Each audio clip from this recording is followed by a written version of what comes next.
திருமதி நம்முடைய அம்மா நிர்மலா சீதாராமன் அவர்களை நன்றி சொல்லும் விதமாக அடுத்த ஒரு மாத காலத்துல எல்லா மாவட்டத்திலும் எல்லா தாலுக்களும் கூட இது போன்ற கூட்டம் நடைபெற இருக்கிறது. அந்த முதல் கூட்டத்திற்கு இங்கே பங்கேற்றுக் கொண்டிருக்கக்கூடிய எல்லா அன்பு சொந்தங்களுக்கும் கூட இந்த நேரத்தில் என்னுடைய நெஞ்சார்ந்த நன்றிகளை தெரிவித்துக் கொள்கின்றேன். காரணம், இந்த காலத்துல பொதுக்கூட்டத்திற்கெல்லாம் யாரும் வர்றதில்லைங்க. இல்ல திமுக மாதிரி பஸ் வச்சு கூட்டிட்டு வந்தா வருவாங்க. பெரியோர்களே, தாய்மார்களே, இது ஒரு சாதாரண மேடை இல்லைங்க. பல முறை நான் யோசிப்பேன், பதவியெல்லாம் விட்டுவிட்டு இங்கே வந்திருக்கின்றார், இன்னைக்கு இங்க பேசினாங்க. ஆண்டு பட்ஜெட் விலக்க பொதுக்கூட்டம் தமிழகத்தில் போட வேண்டிய கட்டாயமும் நிர்பந்தமும் நமக்கு இருக்குங்க ஐயா. அவர் ஆட்சிக்கு வந்து 4 ஆண்டுகளாக பட்ஜெட் போட்டிருக்காரு. எங்கேயாவது போய் இதுதான் திமுகவினுடைய பட்ஜெட் எங்கேயும் பேசு. திருவள்ளூர்ல சில நாட்களுக்கு முன்பு சென்று மத்திய அரசு போட்டிருக்கக்கூடிய பட்ஜெட் சரியில்லை, தமிழகத்திற்கு எதிரான பட்ஜெட் இது பீகார் பட்ஜெட், இது ஏழை எளிய மக்களுக்கு எதிரான பட்ஜெட் அப்படின்னு பேசிட்டு வந்து அமர்ந்திருக்கின்றார். அது 2014 நாம் ஆட்சிக்கு வந்த பொழுது இந்தியாவில் மொத்தமாக வரி செலுத்தியவர்கள் 3,45,00,000 பேர். 3,12,00,000 ரூபாய் வரை யாருக்கு சம்பாத்தியம் இருக்கிறதோ நீங்கள் வரி செலுத்த வேண்டாம் என்று சொல்லி இருப்பது சாதாரணமான விஷயம் இல்லைங்க, சரித்திரம். அது சரித்திரம். நடுத்தர மக்களுக்கு அன்பு பரிசு கொடுக்க வேண்டும், கடுமையாக உழைக்கக்கூடியவர்களுக்கு நன்றி சொல்ல வேண்டும். அன்பார்ந்த பெரியவர்களே, தாய்மார்களே, இந்த ஆண்டு நம்முடைய பாரத பிரதமர் நரேந்திர மோடி ஐயா அவர்கள் அளித்திருக்கக்கூடிய பாராளுமன்றத்தில் அற்புதமான இந்த பட்ஜெட்டை தாக்கல் செய்திருக்கக்கூடிய திருமதி நம்முடைய அம்மா நிர்மலா சீதாராமன் அவர்களை நன்றி சொல்லும் விதமாக அவர்கள் கொண்டு வந்திருக்கக்கூடிய இந்த பட்ஜெட் தமிழகத்தில் பட்டி தொட்டி எல்லாம் எடுத்து செல்வதற்காக பாரதிய ஜனதா கட்சியினுடைய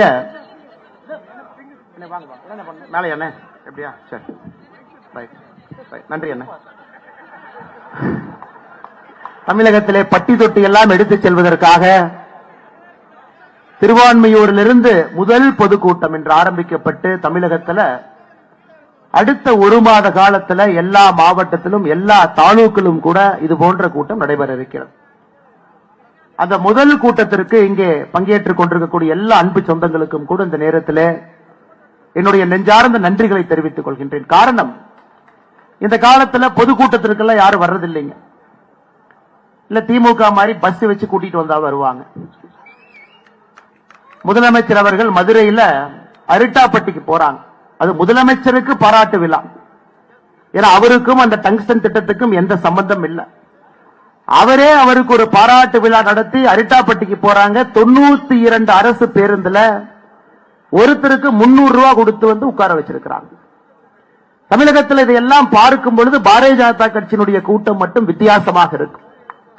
நம்முடைய தொண்டர்கள் அவர்களாக ஒரு ஈடுபாட்டோடு இந்த நாட்டின் மீது நம்முடைய மாநிலத்தின் மீது இருக்கக்கூடிய பற்றோடு பங்கேற்கக்கூடிய ஒரு பொதுக்கூட்டம் பாரதிய ஜனதா கட்சியினுடைய கூட்டம் மட்டும்தான். அதற்காக உங்களுக்கு நன்றி சொல்ற காரணம், ஜனநாயகத்தின் மீது மக்கள் நம்பிக்கை வைக்க வேண்டும் என்றால் இது போன்ற பொதுக்கூட்டம் தன்னெழுச்சியாக நடைபெற வேண்டும். அதுபோன்ற ஒரு பொதுக்கூட்டம் இன்று திருவான்மையூரில் நடந்து கொண்டிருக்கிறது. அது வருகின்ற அடுத்த ஒரு மாத காலத்தில் தமிழகம் முழுவதும் அது செல்ல இருக்குதுங்க ஐயா. பெரியோர்களே, தாய்மார்களே, இது ஒரு சாதாரண மேடை இல்லைங்க. நான் பல முறை நம்முடைய மூத்த தலைவி முன்னாள் ஆளுநர் அக்காவை பார்க்கும் பொழுது பல முறை நானே யோசிப்பேங்க. என்ன யோசிப்பேன்னா, ஒருவேளை இவர்கள் ராஜினாமா கடிதம் கொடுக்காம இருந்தாங்கன்னா, லோக்சபா தேர்தலுக்கு முன்பு ராஜினாமா கடிதம் கொடுக்காம இருந்தாங்கன்னா, இன்னைக்கு ஆளுநராக 2 மாநிலத்தில் இருந்தாங்க, அதே 2 மாநிலத்தில் இருந்திருக்கலாம், அல்லது இந்தியாவுடைய பெரிய மாநிலத்திற்கு மாற்றப்பட்டிருப்பாங்க. இந்த பட்ஜெட்டை எல்லாம் சரியா நிர்வாகம் பண்றாங்கன்னு கவனிக்க வேண்டிய பொறுப்பில் அக்கா இருந்திருக்க வேண்டியவர் இன்னைக்கு நம்முடைய தொண்டர்களோடு மண்ணோடு புழுதியோடு வியர்வையோடு ரத்தத்தோடு களத்திலே நின்று இதுதான் எனக்கு பிடிக்கும், தமிழகத்திலே பாரதிய ஜனதா கட்சி ஆட்சிக்கு வருவதுதான் என்னுடைய ஒரு தொண்டனாக உழைப்பாக நான் அதை பார்க்கின்றேன் என்பதற்காக நம்மோடு நின்று கொண்டிருக்கின்றார். பல முறை நான் யோசிப்பேன், பதவியெல்லாம் விட்டுவிட்டு இங்கே வந்திருக்கின்றார், இன்னைக்கு இங்க பேசினாங்க. ஆண்டவன் வருகின்ற ஆண்டுல நிச்சயமாக ஒரு நாள், இன்னைக்கு எப்படி நிர்மலா சீதாராமன் அவர்கள் 8 முறை அந்த பட்ஜெட்டை தாக்கல் செய்தாங்கன்னு நாம பேசுனது போல, ஒரு நாள் அக்காவும் ஒரு பெரிய உயரிடத்தில் நிச்சயமாக இருப்பார் என்கின்ற முழு நம்பிக்கை இருக்கு. அன்னைக்கு பட்ஜெட்டை பற்றி விளக்குவதை விட இந்த பட்ஜெட்டை சரியா போடுறாங்களா, சரியா மக்கள்கிட்ட கொண்டு போய் சேர்த்துறாங்களான்னு பாதுகாக்கக்கூடிய பணி எல்லாம் வல்ல இறைவன் அக்கா அவர்களுக்கு அளிக்கட்டும் என்று இந்த நேரத்தில் ஆண்டவனை நான் விரும்பி வேண்டி கேட்டுக் கொள்கின்றேன். அதே போல நம்முடைய மேடையில் இருக்கக்கூடிய மூத்த தலைவர்கள், மாநிலத்தினுடைய துணைத் தலைவராக இருக்கக்கூடிய அண்ணன் VP துரைசாமி அவர்கள், மாநிலத்தினுடைய துணைத் தலைவராக இருக்கக்கூடிய அண்ணன் சக்கரவர்த்தி அவர்கள், இந்த பெருங்கோட்டத்தினுடைய பொறுப்பாளராக இருந்து இந்த கூட்டம் நடப்பதற்கு முக்கிய காரணமாக இருக்கக்கூடிய அண்ணன் கரு நாகராஜன் அவர்கள், மாநிலத்தினுடைய துணைத் தலைவராக பட்ஜெட் வந்த நாளிலிருந்து டிவியில, ஆங்கில செய்தி டிவியில, நம்முடைய தமிழ் சேனல்ல தொடர்ந்து பேசிக் கொண்டிருக்கக்கூடிய அருமை அண்ணன் நாராயண திருப்பதி அவர்கள், மேடை மீது இருக்கக்கூடிய மாநிலத்தினுடைய துணைத் தலைவர் கடுமையான உழைப்பாளி அண்ணன் டால்பின் ஸ்ரீதர் அவர்கள், தரவுகளோடு திராவிட முன்னேற்ற கழகத்தை தோலுறுத்தி காட்டுக் கொண்டிருக்கக்கூடிய மாநிலத்தினுடைய இளம் செயலராக இருக்கக்கூடிய அருமை தம்பி SG சூர்யா அவர்கள், மாநிலத்தினுடைய செயலராக இருக்கக்கூடிய கடுமையான உழைப்பாளி அக்கா பிரமீளா சம்பத் அவர்கள், ஒரு செய்தியை நுணுக்கமாக எடுத்துச் சென்று அதை எப்படி மக்களிடம் சேர்க்க வேண்டும் என்பதை முழுமையாக புரிந்திருக்கக்கூடிய நம்முடைய அண்ணன் ANS பிரசாத் அவர்கள், மாநில தலைவர் அண்ணன் MC முனுசாமி அவர்கள், விளையாட்டு மற்றும் திறன் மேம்பாட்டு பிரிவினுடைய தலைவர், பட்ஜெட்டை பற்றி பேசிவிட்டு அமர்ந்திருக்கக்கூடிய அருமை சகோதரர் அமர் பிரசாத் ரெட்டி அவர்கள், நம்முடைய அற்புதமான மாவட்ட தலைவர்களாக மேடையின் மீது வீற்றிருக்கக்கூடிய அருமை சகோதரர்கள் குமார் அவர்கள், சஞ்சீவ் அவர்கள், சகோதரி லதா அவர்கள், அருமை சகோதரர் கிரி அவர்கள், அருமை சகோதரர் பாஸ்கர் அவர்கள், அருமை சகோதரர் பாலாஜி அவர்கள், அருமை சகோதரர் நாகராஜ் அவர்கள், இந்த மண்டலினுடைய ஆற்றல் மிகுந்த தலைவராக இருக்கக்கூடிய அருமை சகோதரர் பாலு அவர்கள், கிளை தலைவராக மேடையின் மீது வந்து நம்முடைய அன்பு பரிசாக ஒரு பொன்னாடையை பெற்றுக்கொண்டு அழுகின்ற தன்னுடைய குழந்தையை வைத்துக் கொண்டு, கை குழந்தையை வைத்துக் கொண்டு கட்சி பணி செய்யக்கூடிய அற்புதமான நம்முடைய கிளை தலைவர் அருமை சகோதரி யுவராணி அவர்கள், பாரதிய ஜனதா கட்சியினுடைய அலுவலக செயலாளர் சந்திரன் அவர்கள், முக்கியமாக நம்முடைய மீடியா நண்பர்களை இங்கே அழைத்து வந்து பாரதிய ஜனதா கட்சியினுடைய எல்லா செய்திகளும் கூட பட்டி தொட்டி எல்லாம் செல்வதற்கு காரணமாக இருக்கக்கூடிய அருமை சகோதரர் ரங்கராயன் அவர்கள், முக்கியமாக இந்த நிகழ்ச்சி நடப்பதற்கு ஒரு பெரிய காரணமாக இருந்து இந்த இடத்துல நிகழ்ச்சி நடத்தப்பட வேண்டும். காரணம், இதே இடத்துல பல ஆண்டுகளுக்கு முன்பு காங்கிரஸ் பேரியக்கத்திலே கோலோச்சி ஒரு தலைவர், சென்னையினுடைய மேயராக இருந்தவர், இதே இடத்துல தன்னுடைய ஆதரவாளர்களோடு பாரதிய ஜனதா கட்சியில் இணைந்து இன்னைக்கு பாரதிய ஜனதா கட்சியினுடைய வளர்ச்சிக்கு கடுமையாக உழைக்கக்கூடிய நம்முடைய அற்புதமான மாநிலத்தினுடைய செயலாளர் அருமை அண்ணன் கரத்திய தியாகராஜன் அவர்களுக்கு இந்த நேரத்தில் என்னுடைய நெஞ்சார்ந்த நன்றிகளை தெரிவித்து, மற்றும் ஒரு மாநிலத்தினுடைய துணைத் தலைவர் அண்ணன் AG சம்பத் அவர்கள் மேடையின் மீது இருக்கின்றார்கள், அவருக்கும் என்னுடைய வாழ்த்துக்களையும் வணக்கங்களையும் இந்த நேரத்தில் தெரிவித்துக் கொள்கின்றேன். அருமை சொந்தங்களே, இன்னைக்கு பட்ஜெட் விளக்க பொதுக்கூட்டம் தமிழகத்தில் போட வேண்டிய கட்டாயமும் நிர்பந்தமும் நமக்கு இருக்குங்க ஐயா.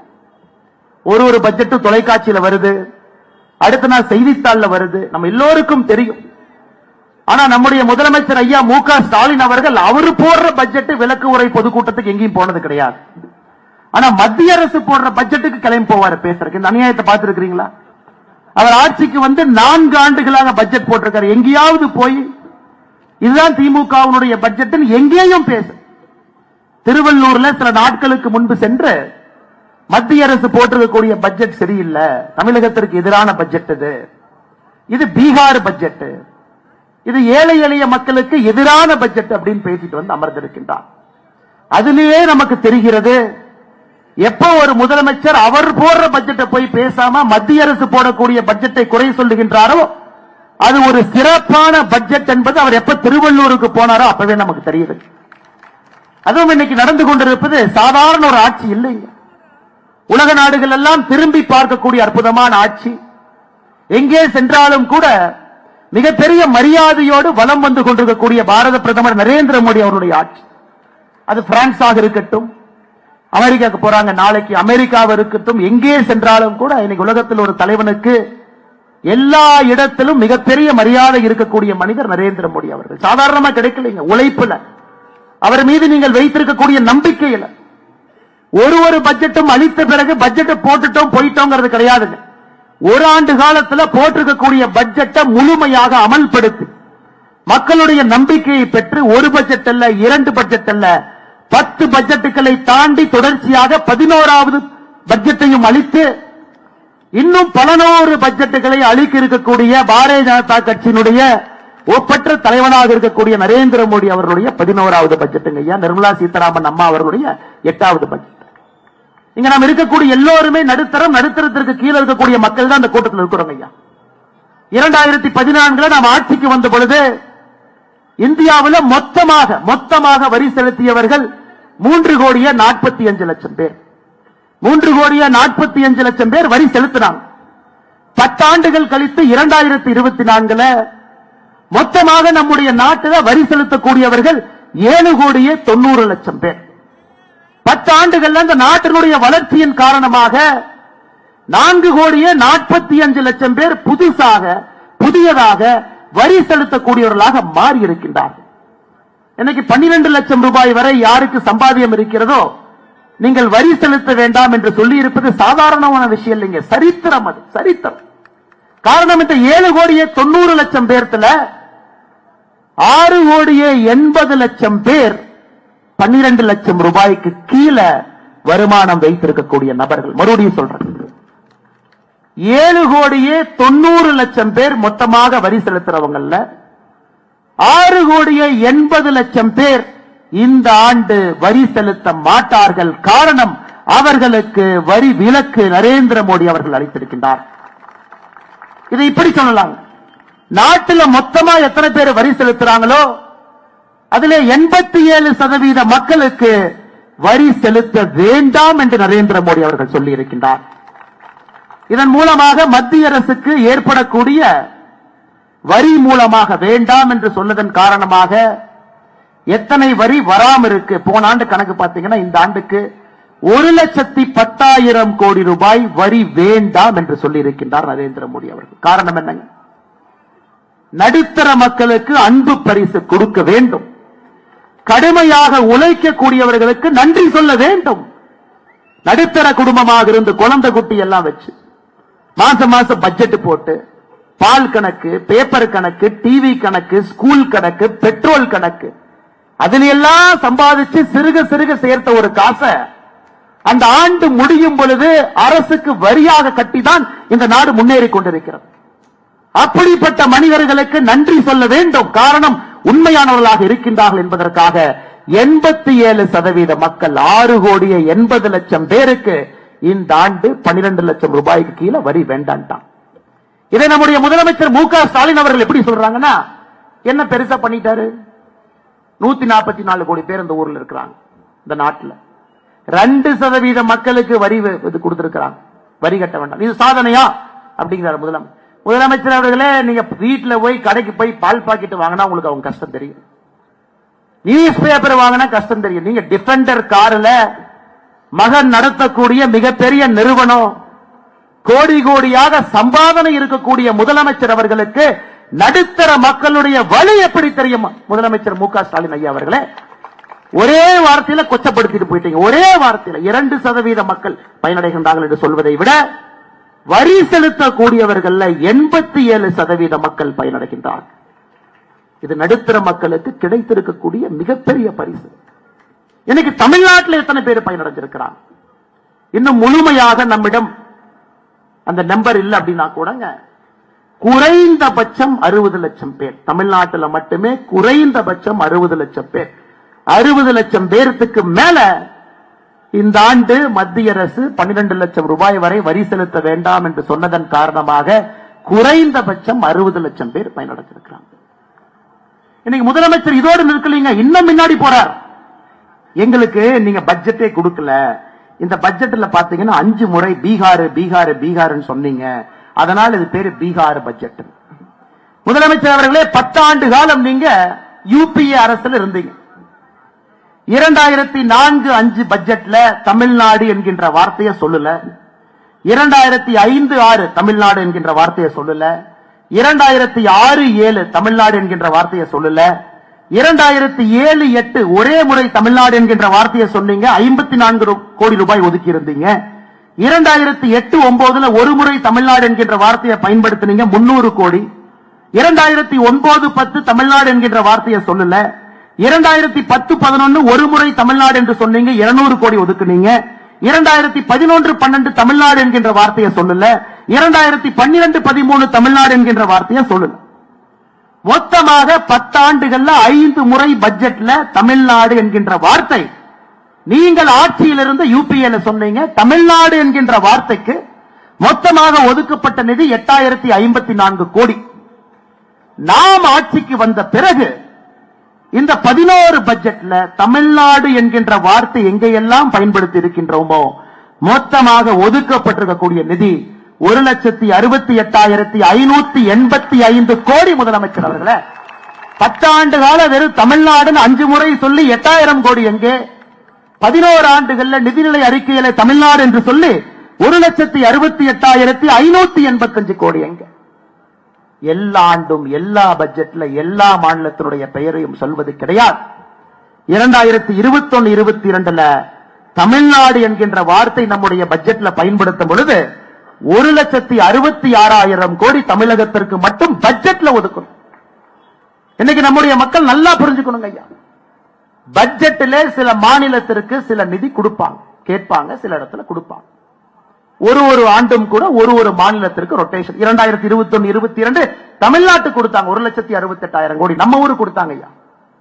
போன ஆண்டு ஆந்திரா என்கின்ற வார்த்தையை பயன்படுத்தி அவங்களுக்கு கொடுத்தாங்க. இந்த ஆண்டு பீகாருக்கு கொடுத்திருக்கிறாங்க. எல்லா ஆண்டும் ஒரு சில மாநிலத்திற்கு சிறப்பு சலுகைகளோடு கொடுக்கத்தான் போறாங்க. அது பட்ஜெட் இல்லைங்க ஐயா. பட்ஜெட் 50 லட்சம் கோடி ரூபாய் பட்ஜெட். இந்த பட்ஜெட் நாம் தாக்கல் செய்திருப்பது 50 லட்சம் கோடி. 2013-14 ஐயா பி சிதம்பரம் அவர்கள் கடைசி பட்ஜெட் போட்டுட்டு காங்கிரஸ் ஆட்சியிலிருந்து காலி செய்த பொழுது மொத்த பட்ஜெட் எவ்வளவு ஐயா போட்டோம்? மொத்த பட்ஜெட் காங்கிரஸ் கடைசி ஆண்டுல பட்ஜெட்டினுடைய மொத்த செலவாதீனம் 15,90,000 கோடி. 15 லட்சம் கோடி தாங்க ஐயா பட்ஜெட். 10 ஆண்டுகள்ல 15 லட்சம் கோடி இருக்கக்கூடிய பட்ஜெட் 50 லட்சம் கோடியாக உயர்ந்திருக்கிறது. 50 லட்சம் கோடி, 3 மடங்கு. இது நாட்டில் வளர்ச்சி இல்லையா? இது வீக்கங்களா? இது வளர்ச்சி இல்லையா? 15 லட்சம் கோடி ரூபாய்க்கு பட்ஜெட் போட்ட ஒரு நாடு 50 லட்சம் கோடி ரூபாய்க்கு பட்ஜெட் போட்டு. அது மட்டும் இல்லைங்க ஐயா. 2013-14 காங்கிரஸ் கடைசி ஆண்டு ஒரு இந்தியனுடைய சராசரி வருமானம் 86,000 ரூபாய். இத்தனை பேர் இருக்கிறோங்க, எல்லாரும் கை தூக்கு. சராசரி வருமானம் ஒருத்தருக்கு 86,000 ரூபாய். காங்கிரஸ் கடைசி ஆண்டு. இந்த ஆண்டு பட்ஜெட்ல அம்மையார் நிர்மலா சீதாராமன் அவர்கள் சொல்லி இருக்கின்றார், ஒரு சராசரி இந்தியனுடைய வருமானம் 2,20,000 ரூபாய். இது வளர்ச்சி இல்லைங்களா? 86,000 ரூபாய் இருந்த ஒரு சராசரி இந்தியனுடைய வருமானம் 2,20,000 ரூபாயாக உயர்த்தி இருக்கின்றோம். அதுவும் 2.5 மடங்கு வளர்ச்சி. வீட்டுக்கு வெளியே வாங்க, சிவப்பு கம்பளத்துக்கு வெளியே வாங்க, வயல்வெளியில கான்கிரீட் ரோடு போடுவதிலிருந்து வெளியே வாங்க, மக்கள் கை கொடுத்தாங்கன்னா சானிடைசர் போட்டு கையை துடைப்பதிலிருந்து வெளியே வாங்க. அப்ப உங்களுக்கு தெரியும் இந்த நாடு வளர்ந்து கொண்டிருக்கிறது. இந்த நாட்டிலே நடுத்தர மக்கள் எல்லோரும் ஒன்றாக இணைந்து இந்த நாட்டை வளர்த்தி கொண்டிருக்கின்றார்கள் என்பது உங்களுக்கு தெரியும். தமிழ்நாட்டுக்கு எதுவுமே கொடுக்கல. தமிழ்நாட்டை வஞ்சிக்கிறாங்க, ஏன் மாநிலத்தை எல்லாம் வஞ்சிக்கிறாங்க. அதுதான் மோடி அரசு மேல இருக்கக்கூடிய கோபங்கிறார் முதலமைச்சர் அவர். கடைசியாக காங்கிரஸ் அவங்க பட்ஜெட் போட்டுட்டு 2013-14 நிதி பகிர்வு, மொத்த நிதியில எவ்வளவு நிதியை மாநிலத்துக்கு கொடுத்தாங்க. நிதி பகிர்வு மொத்தமாக 5,22,000 கோடி. எல்லா மாநிலத்துக்கும் நிதி பகிர்வு 5,22,000 கோடி. இந்த ஆண்டு நிதி பகிர்வு 25,60,000 கோடி.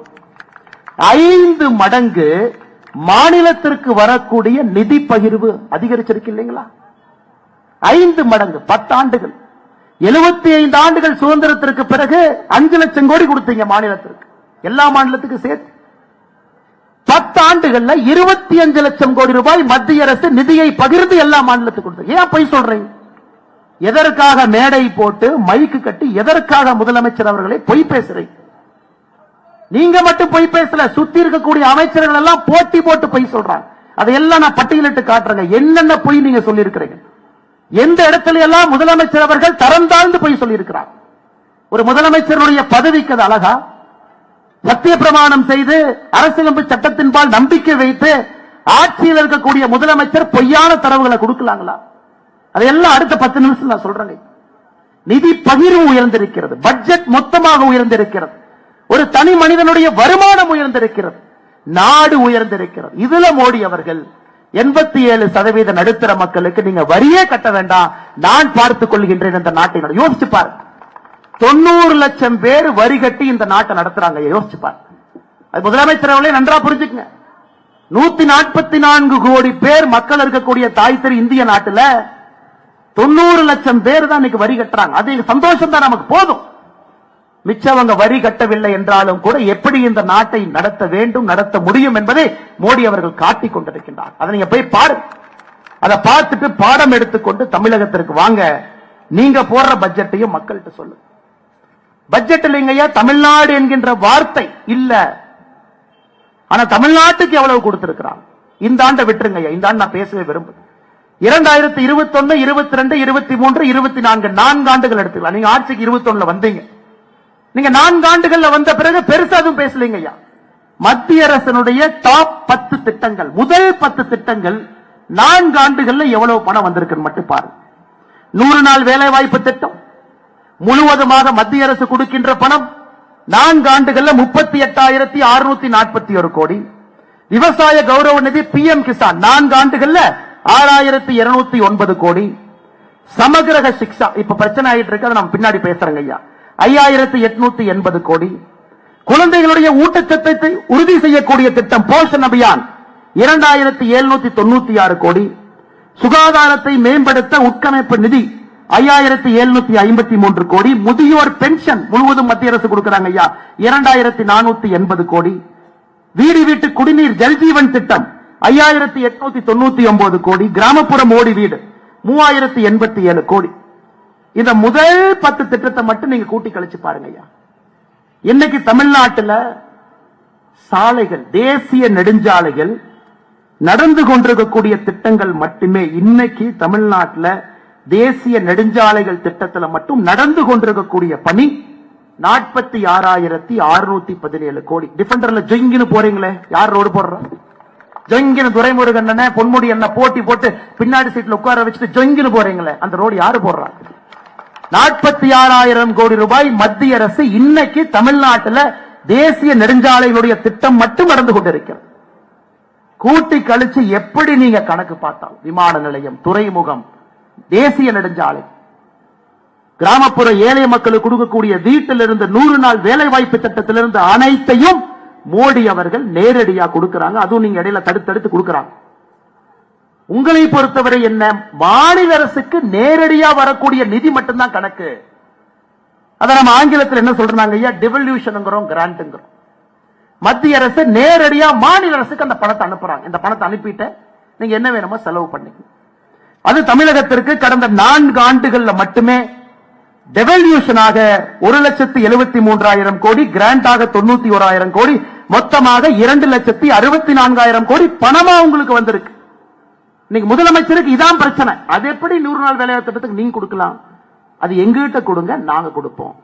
அது எப்படி மோடி வீடு கட்டுற திட்டத்துக்கு நீங்க கொடுக்கலாம்? எங்ககிட்ட கொடுங்க, நாங்க கொடுப்போம்.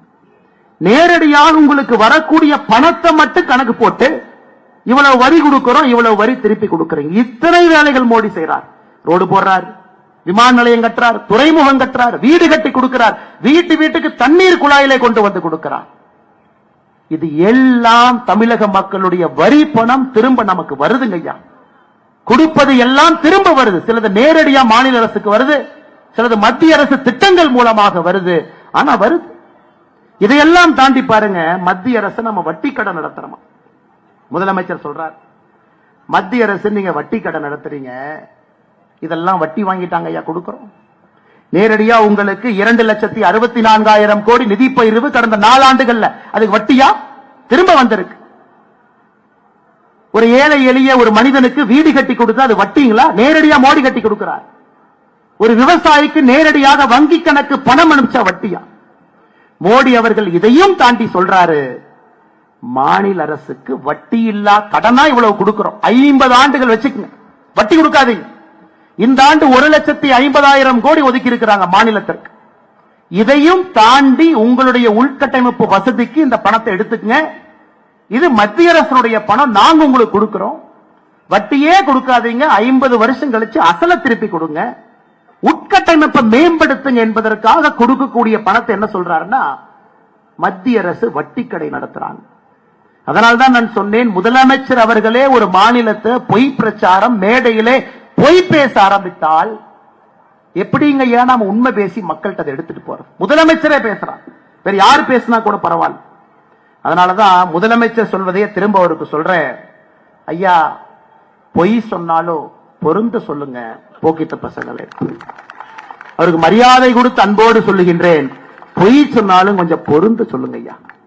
மைக் இருக்கு, வாய் இருக்கு என்பதற்காக எது உங்களுக்கு வந்தாலும் தயவு செஞ்சு சொல்லாது.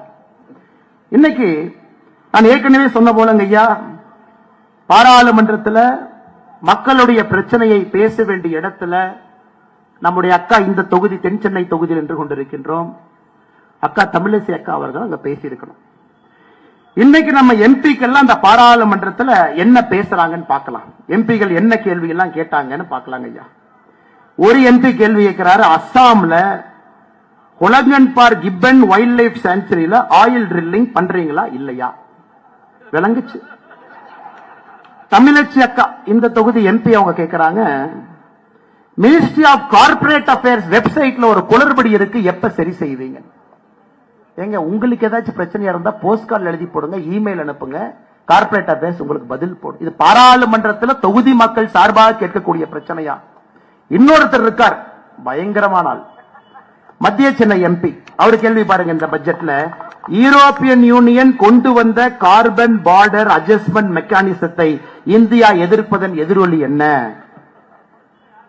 Cosmic energy coupled with atomic energy in the evolution of mankind with the program of Java. இது அண்ணா விவேக் அவர்கள் ஒரு கடைக்கு போறார், புக் வாங்க போறார். அங்க ஒரு சகோதரி இருக்கிறார். இந்த சகோதரி எப்படியாச்சும் இம்ப்ரெஸ் பண்ணணும் அப்படின்னு கடைக்காரன் போய் கேட்கிறார், cosmic energy coupled with atomic energy in the evolution of mankind by the program of Java அப்படின்னு சொல்லுங்க. தயாநிதி மாறன் அவருடைய பாராளுமன்ற கேள்வி இதைவிட மோசமா இருக்கு. தொகுதி பிரச்சனையை கேளுங்கன்னா ஒரு எம்பியும் போட்டி போட்டு பாராளுமன்றத்தில் கேள்வி கேட்டு, இதை தாண்டி இன்னொன்று கேட்டிருக்காரு தயாநிதி மாறன், எப்படியா நீ நான் வந்திருக்கிற, எப்படி நீ சமஸ்கிருதத்தில் மொழிபெயர்ப்பு செய்யலாம் பாராளுமன்றத்தில்? நான் விடவே மாட்டேன், நீ எப்படி சமஸ்கிருதத்தில் மொழிபெயர்ப்பு பண்ணலாம்? அதற்கு பாராளுமன்றத்தினுடைய ஸ்பீக்கர் ஐயா சொல்றாங்க, ஐயா இங்க பாருங்க, 10 மொழியில மொழிபெயர்ப்பு இருக்கு, நம்முடைய தாய்மொழி தமிழ் உட்பட. இன்னைக்கு புதுசா 5 மொழி அறிமுகப்படுத்துறோம், அதிலும் மொழிபெயர்ப்பு வரப்போகுது. பாராளுமன்றத்தில் நேற்றிலிருந்து 15 மொழியில மொழிபெயர்ப்பு.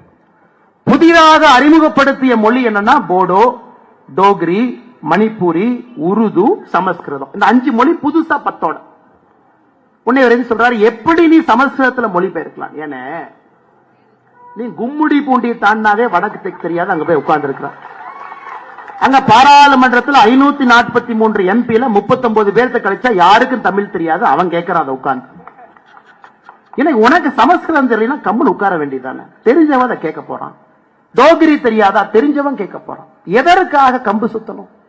இன்னைக்கு அண்ணன் தயாநிதி மாறன் அவர்களே, உங்களுக்கு நான் ஒண்ணு சொல்றேன், தமிழ் மொழின்னு ஆட்டம் போடுறீங்களே, இந்த ஆண்டு ஏசர் சர்வே, ஒரு ஆண்டும் கூட ஏசர் என்கின்ற நிறுவனம் மக்களுடைய குறிப்பாக மாணவர்களுடைய திறன் எந்த அளவுக்கு இருக்கு அப்படின்னு செக் பண்றாங்க. இந்த ஆண்டு ரிப்போர்ட், 3ஆம் வகுப்பு படிக்கக்கூடிய அரசு பள்ளி மாணவர்கள்ல 87% மாணவர்களுக்கு 2ஆம் வகுப்பில் இருக்கக்கூடிய தமிழ் எழுத்துக்களை படிக்கக்கூடிய திறன் இல்லை. 3ஆம் வகுப்பு படிக்கக்கூடிய தமிழ் மாணவ செல்வங்களுக்கு 2ஆம் வகுப்பு தமிழ் மொழி திறன் 87% இல்லை. 5ஆம் வகுப்பு படிக்கக்கூடிய மாணவ செல்வங்களுக்கு 2ஆம் வகுப்பு தமிழ் 63% மக்களுக்கு படிக்க தெரியவில்லை. 8ஆம் வகுப்புல படிக்கக்கூடிய அரசு பள்ளி மாணவ செல்வங்களுக்கு 38% மக்களுக்கு 2ஆம் வகுப்பு தமிழ் படிக்க தெரியல. இங்க தமிழ் படிக்கிற வேலையை செய்ய, அங்க போய் சமஸ்கிருதம் பேசுறையன்னு தடுக்கிறோம். நம்ம ஊர்ல நம்முடைய மாணவ செல்வங்கள் தாய்மொழியிலே பின்தங்க ஆரம்பித்திருக்கின்றார்கள். இந்த வருஷம் ஏசர் ரிப்போர்ட் சொல்லுது. ஏசர் ரிப்போர்ட்டோட வேற எந்த ரிப்போர்ட் இல்லைங்க ஐயா, ஒரே ரிப்போர்ட், அதான் ஹையஸ்ட் ரிப்போர்ட். அதை பாருங்க, அதை போய் முதலமைச்சருக்கு சொல்லுங்க. தாய்மொழி திறனை ஊக்குவிப்பதற்கு முயற்சி எடுங்க. வெட்கமா இல்லையா உங்களுக்கு? ஆட்சியில் இருக்கிறீங்க, தமிழ் மொழியை சொல்லி அரசியல் பண்றீங்க. வெட்கப்பட வேண்டும். இந்தியாவில் மொத்தமாக 18 சமஸ்கிருத பல்கலைக்கழகம் இருக்கு. நாம கட்டலீங்க ஐயா, கட்டிட்டாங்க. வேண்டும் என்று இருக்கிறது. தமிழ் பல்கலைக்கழகம் ஒன்றே ஒன்று இருக்கு. யாராவது உங்களைய தமிழ் பல்கலைக்கழகம் 10 கட்ட வேண்டாம் என்று சொன்னோமா? அதுவும் புரட்சி தலைவர் எம்ஜிஆர் ஐயா கட்டின தஞ்சாவூர் தமிழ் பல்கலைக்கழகம் ஒன்னே ஒன்று. கர்நாடகால போய் தமிழ் பல்கலைக்கழகம் கட்ட வேண்டாம் என்று யாராவது சொன்னாங்களா? அல்லது பீகார், ஒரிசால போய் ஒரு தமிழ் பல்கலைக்கழகத்தை ஆரம்பிப்போம், அங்க தமிழ் சொல்லிக் கொடுப்போம். நிதி கொடுங்க. மத்திய அரசு கிட்ட மத்திய அரசு எவ்வளவு நிதி கொடுக்கணுமோ அதை நாங்க வாங்கிட்டு வர்றோம். இந்தியாவில் எல்லா இடத்திலும் தமிழ் மொழியை கொண்டு செல்ல வேண்டும் என்றால் எல்லா இடத்திலையும் ஆரம்பிக்கலாம். அதற்கு உங்களுக்கு வக்கில்ல, துப்பில்ல. பாராளுமன்றத்தில் cosmic energy coupled with atomic energy மாதிரி கேள்வியை கேட்டுட்டு சமஸ்கிருதத்தை எதுக்கியா சொல்லிக் கொடுத்தேன். இதெல்லாம் நடந்துட்டு இருக்க இன்னொருத்தர் அறிக்கை கொடுக்கிறாரு, சில்ட்ரன்ஸ் விங் அப்படின்னு. ஆல்ரெடியே இவ்வளவு பஞ்சாயத்து போயிட்டு இருக்கு. ஒருத்தர் சில்ட்ரன்ஸ் விங்கிறார். நான் கேட்டேன், எதுக்கு நான் சில்ட்ரன்ஸ் விங்னு போட்டிருக்காங்க? ஆனா கட்சியில் இருக்கிற குழந்தை பசங்க தான், அதுக்காக சில்ட்ரன்ஸ் விங்னு வச்சிருக்கிறாங்க. பாருங்க, இதெல்லாம் தமிழகத்திலே நடந்து கொண்டிருக்கிறது. எல்லா மக்கள் பார்த்து கொண்டிருக்கின்றார்கள். ஒரு புதிதாக கட்சி ஆரம்பிக்கக்கூடிய தலைவர் ஒருத்தர் சொல்றாரு, இந்த பட்ஜெட்டை பார்த்தேன், வழக்கம் போல மத்திய அரசு தமிழக மக்களை வஞ்சிச்சிருக்கிறாங்க. ஒரு புதிதாக கட்சி ஆரம்பிச்ச தலைவர் சொல்றார், ஏன்னா ஜிஎஸ்டி குறைப்பு பத்தி இந்த பட்ஜெட்ல ஒண்ணுமே காணாமே. அண்ணே, அது ஜிஎஸ்டி கவுன்சில் மீட்டிங், அது பட்ஜெட், யாராவது தயவு செஞ்சு கூட 2 பேர்த்த உட்கார வச்சு சரியா சொல்லிக் கொடுக்க சொல்லுங்க. ஜிஎஸ்டி கவுன்சில் மீட்டிங் என்ன, பட்ஜெட் என்ன, இரண்டும் வேற. இவங்க எல்லாம் தமிழகத்துல மாற்றத்தை கொடுக்க போறேன்னு கிளம்பி வந்திருக்கிறாங்க.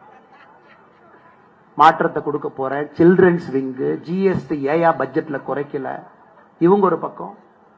இன்னொரு பக்கம் நம்முடைய முதலமைச்சரை போன்றவர்கள் பச்சை பொய்ய பேசுறாங்க. பச்சை பொய். சமகிரக சிக்ஷா நிதிங்க ஐயா, எல்லா இடத்திலும் குறிப்பாக எண்ணையும் எழுத்தையும் ஊக்குவிக்க மத்திய அரசு கொடுக்கக்கூடிய பணம். இவங்க தான் லெட்டர் எழுதினாங்க மார்ச் 15ஆம் தேதி போன ஆண்டு மத்திய அரசுக்கு, தமிழகத்தில் PM ஸ்ரீ பள்ளி எங்களுக்கு வேண்டும், எங்களுக்கு தயவு செஞ்சு கொடுங்க அப்படின்னு தமிழ்நாட்டினுடைய தலைமைச் செயலாளர் கடிதம் எழுதுறார். மாநில அரசு ஒப்புதல் கொடுத்துட்டாங்க. PM ஸ்ரீ பள்ளி 14,000 பள்ளிகள் நம்முடைய பிரதமர் அவர்கள் கொண்டு வர்றாங்க. தமிழ்நாட்டுக்கு கொஞ்சம் கொடுங்க. இன்னைக்கு சொல்றாங்க எங்களுக்கு PM ஸ்ரீ வேண்டாம். போன ஆண்டு கடிதம் எழுதுறாங்களா இல்லையா? மாநிலத்தினுடைய தலைமைச் செயலாளர் அவரே கையெடுத்து, அவரே பெண்ணெடுத்து, அவரே கையெழுத்து போடுவாரா முதலமைச்சரை கேட்காம? இந்த ஆண்டு அரசியல் செய்கின்றார்கள். தமிழகத்திற்கு ஒடுக்கப்பட வேண்டிய நிதி மடைமாற்றம் செய்து குஜராத்துக்கும் உத்தரப்பிரதேசுக்கும் அனுப்பிட்டாங்க. இதைத்தான் நான் சொல்லுகின்றேன். முதலமைச்சர் அவர்கள் பொய்யெல்லாம் சொல்ல ஆரம்பிச்சு அடுத்த கட்டத்துக்கு போயிட்டாங்க. இந்த ஆண்டு குஜராத்துக்கு சமகரக சிக்ஷாலே ஒதுக்கப்பட்டிருக்கக்கூடிய நிதி 1598 கோடி. முதல் தவணையாக 510 கோடி கொடுத்திருக்காங்க. உத்தரப்பிரதேசத்துக்கு ஒதுக்கப்பட்ட நிதி 6971 கோடி. முதல் கட்டமா 344 கோடி கொடுத்திருக்காங்க. தமிழகத்திற்கு முதல் கட்ட நிதி வர இருக்கிறது. முதல் கட்ட 2 மாநிலத்துக்கு கொடுத்துட்டீங்க, தமிழ்நாட்டுக்கு முதல் கட்ட கொடுக்கல. அப்ப எனக்கு நீங்க சொன்ன எல்லா நிதியும் அவங்களுக்கு அனுப்பிட்டீங்கன்னு சொல்றது பச்சை பொய் தானே? பொய் தானுங்க. நாம் தமிழகத்திற்கு நிதி கொடுக்க மாட்டோம் என்று எங்கேயும் சொல்லவில்லை. முதல் கட்டமாக அறிவித்த நிதி சில மாநிலத்திற்கு போயிருக்கு. சில மாநிலம் கேரளா, வெஸ்ட் பெங்கால், தமிழ்நாடு உட்பட சில மாநிலத்துக்கு வரல, வரும். முதலமைச்சர் இங்கோடு நிக்கல, பாசிச பாஜக அரசு.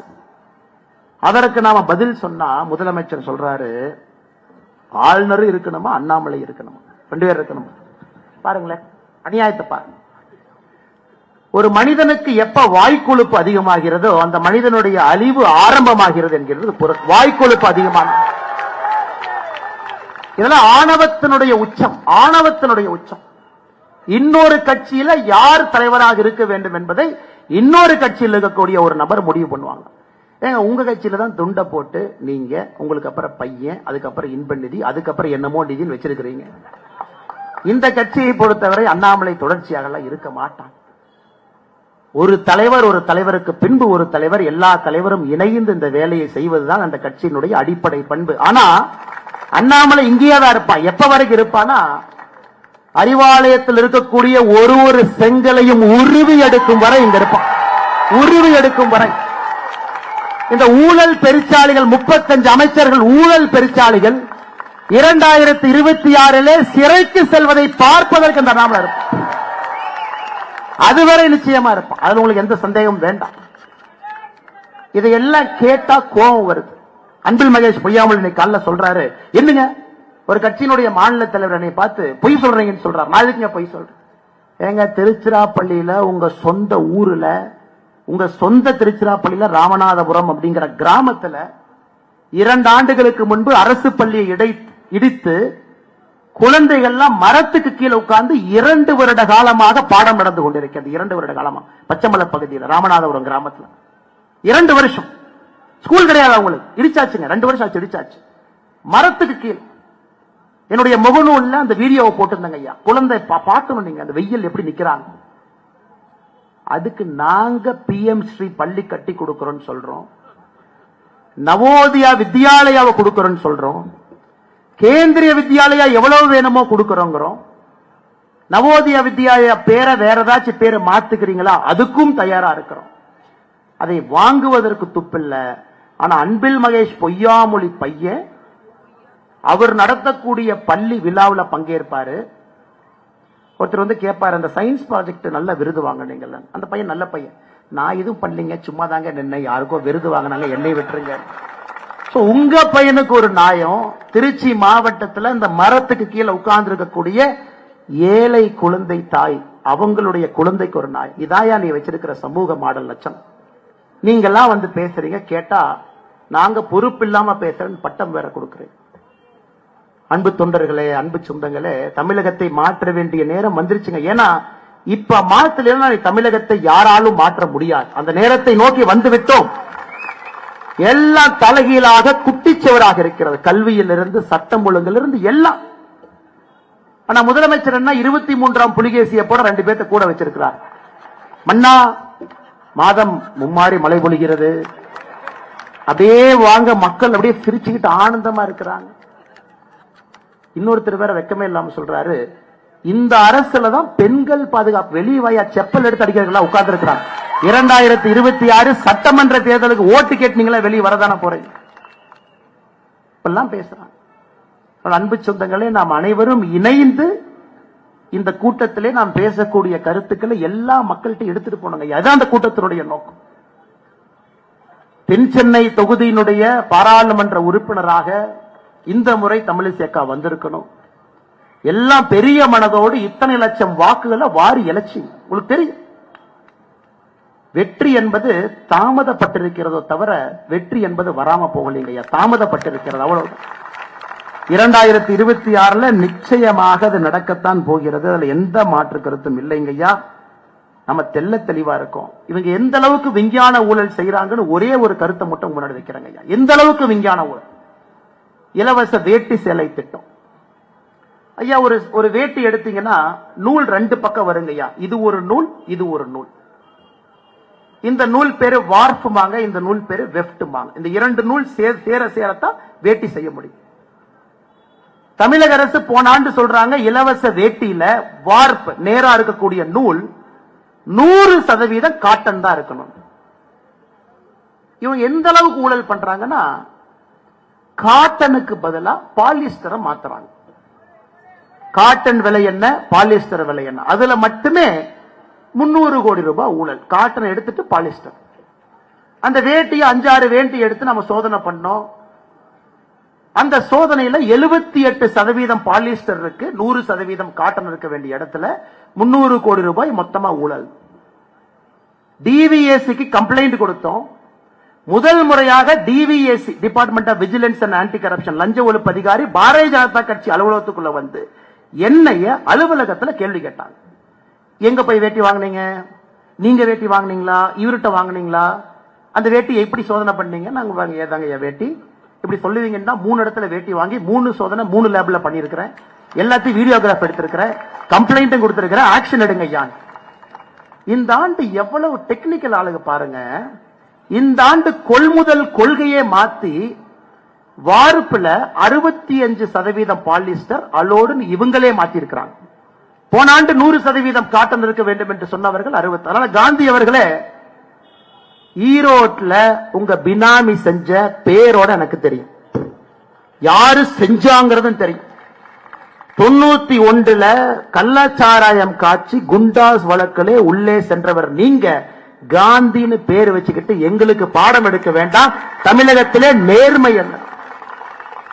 அண்ணன் பெரிய கருப்பன் அவர்கள் நாம் ஒரு அறிக்கை கொடுக்கிறோம். அண்ணே பயிர்க்கடன் தள்ளுபடி 12,110 கோடி ரூபாய் தள்ளுபடி பண்றேன்னு சொன்னீங்களே, பண்ணலையே. நான் பெரிய கருப்பன் அவர்கள் பதில் அறிக்கை அமைச்சர் கொடுக்கிறாரு, நைட்டு 11:55 கொடுக்கிறாரு.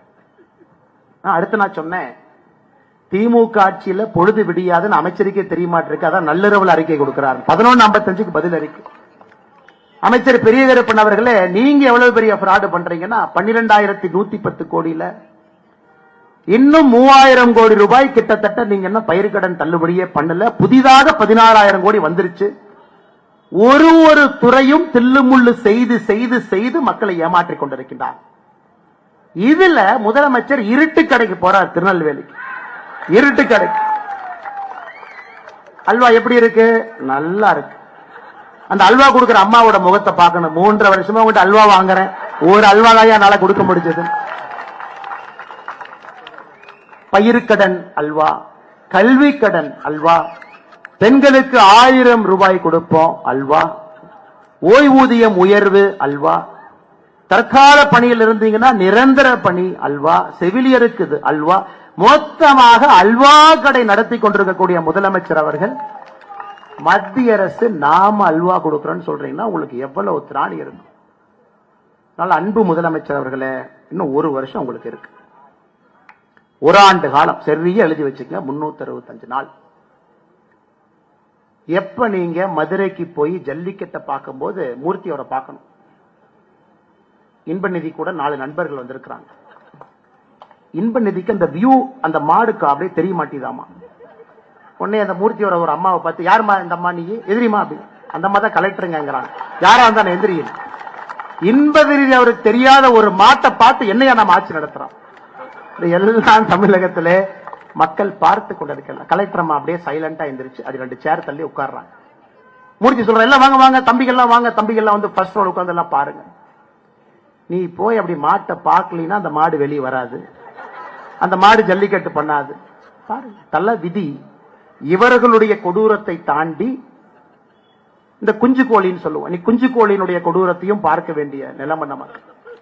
2ஆம் தலைமுறை 3ஆம் தலைமுறை எல்லாம் வளர்த்து விட்டு மோடிக்கு பாடம் எடுக்கின்றார் ஜனநாயகம்னா என்னன்னு. கிளை தலைவரை மேடையில் அழைத்து கௌரவம் கொடுத்து இந்த கட்சியில் அப்புறம் தாங்க கூட்டமே நடத்தும். அது இந்த கட்சியினுடைய ஜனநாயகம். மக்கள் கையை கொடுக்கும் பொழுது இந்த பாக்கெட்ல சானிடைசர் எடுத்து இந்த கையில தொடச்சுக்கிட்டு முதலமைச்சர் அவர்களே பாக்கெட்ல கையை விடுறீங்க, அதுக்கு தான் பேண்டை போட்டிருக்கிறீங்க. அது போலதான் இங்க பாரதிய ஜனதா கட்சியில யாரும் கிடையாது. கடைசியாக இன்னைக்கு ஒரு அறிவிப்பையும் சொல்றோம். தமிழ்நாட்டில் நீங்க என்ன சொல்லுவீங்க அப்படிங்கறது இன்னைக்கு நாங்க சொல்றோம். அக்கா தமிழிசை அவர்கள் தலைமையில பாரதிய ஜனதா கட்சியின் சார்பாக ஒரு குழு நம்ம போட போறோம். அந்த குழு பாரதிய ஜனதா கட்சி ஆட்சியில் இருக்கக்கூடிய மாநிலத்தினுடைய முதலமைச்சர்கள் எல்லாம் சந்தித்து அங்கே நம்முடைய மக்கள் நலத்திட்டங்கள் என்னெல்லாம் செய்யறாமோ அதை பார்த்துட்டு வந்து தமிழகத்திலே 2026 தேர்தல் அறிக்கையை தயாரிப்பாங்க. பெண்களை நல்லா கேட்டுக்குங்க தாய்மார்களே, டெல்லியில 2500, இங்கே அதை தாண்டி செல்ல இருக்கின்றோம். அதை தாண்டி எங்களால் செய்ய முடியும். அசாமில், மத்திய பிரதேசில், மகாராஷ்டிராவில் அனைத்து இடத்திலும் ஏழை மக்களுக்கு ஆதரவாக பாரதிய ஜனதா கட்சி நிக்குது. தயவு செஞ்சு இந்த 1000 ரூபாய் தூக்கிட்டு எங்க பக்கத்தில் வந்துடாதீங்க. மற்ற மாநிலத்திலே பாரதிய ஜனதா கட்சி தாய்மார்களுக்கு, மகளிருக்கு, சகோதரிகளுக்கு மகாராஷ்டிராவில் 2100, டெல்லியில 2500. அக்கா அவர்கள் குழு எல்லா மாநிலத்திற்கும் சென்று வந்த பிறகு இந்தியாவிலே தேசிய ஜனநாயக கூட்டணி பாரதிய ஜனதா கட்சியினுடைய ஆட்சி அதிகமா பெண்கள் தாய்மார்களுக்கு மாதம் மாதம் உதவித்தொகை கொடுப்பது தமிழகத்தில்தான் அதிகம் என்பதை எங்களுடைய தேர்தல் வாக்குறுதியாக மக்களுக்கு நாம கொடுக்கிறோம். இந்த 1000 ரூபாய், அதை 200 ரூபாய் ஏத்துற, 300 ரூபாய் ஏத்துற இந்த பக்கம் வந்துடாது. உங்கள் முல்லை எடுத்து, உங்கள் முல்லை எப்படி எடுத்து எறிவது என்பது பாரதிய ஜனதா கட்சிக்கு தெரியும். மக்களோடு மக்களாக 2026 தேர்தல் களத்திலே நிற்போம். இந்தியாவில் எங்கெல்லாம் மூளை முடுக்கெல்லாம் மக்களுக்கு எந்த மாதிரி திட்டத்தை எல்லாம் கொண்டு வந்திருக்கின்றோமோ வளர்ச்சி திட்டத்தோடு தமிழகத்திற்கு அதையும் கொண்டு வரப்போகின்றோம். எங்கள் தேர்தல் அறிக்கையோடு போட்டி போட்டு தைரியம் இருந்தால் வெற்றி பெற்று காட்டுங்கள் 2026 தேர்தலில்.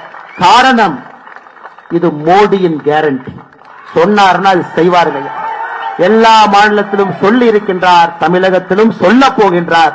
தமிழகத்திலும் நம்முடைய ஆட்சி செய்து காட்ட போகிறது. வளர்ச்சியும் வேணுங்க, ஏழை மக்களையும் கையோடு அழைச்சிட்டு போம். 90 லட்சம் பேர் தான் வரி கட்டுறாங்க. இன்னும் கோடிக்கணக்கான மக்களை வரி கட்ட வேண்டும் என்றால் அவர்களை உயர்த்த வேண்டிய கட்டாயம் நமக்கு இருக்கு. எல்லாம் கலந்த ஒரு ஆட்சி 2026 தேசிய ஜனநாயக கூட்டணி தமிழகத்திற்கு நாம் கொண்டு வருவோம். எல்லா மக்களுக்குமான ஆட்சியாக அது இருக்கும். அதற்கு நாம் செய்ய வேண்டியது கடுமையான களப்பணியை நாம் செய்தால் போதுங்கய்யா. மக்கள் தானாக மோடியின் பக்கம் வந்து விடுவார்கள். பாரதிய ஜனதா கட்சியினுடைய ஆட்சி, தேசிய ஜனநாயக கூட்டணி ஆட்சி நிச்சயமாக தமிழகத்திலே உறுதியாக மலரும். அக்கா சொல்வதை போல தாமரை மலர்ந்தே தீரும். 2026 தமிழகத்துல பொறுமையாக இந்த நிகழ்வுக்கு வந்து கேட்டுக்கொண்டிருக்கக்கூடிய எல்லா அன்பு நண்பர்களுக்கு கூட என்னுடைய நெஞ்சார்ந்த நன்றிகளை, வணக்கங்களை தெரிவித்துக் கொள்கின்றேன். நன்றி, வணக்கம். பாரத் மாதா கி, பாரத் மாதா கி, பாரத் மாதா கி.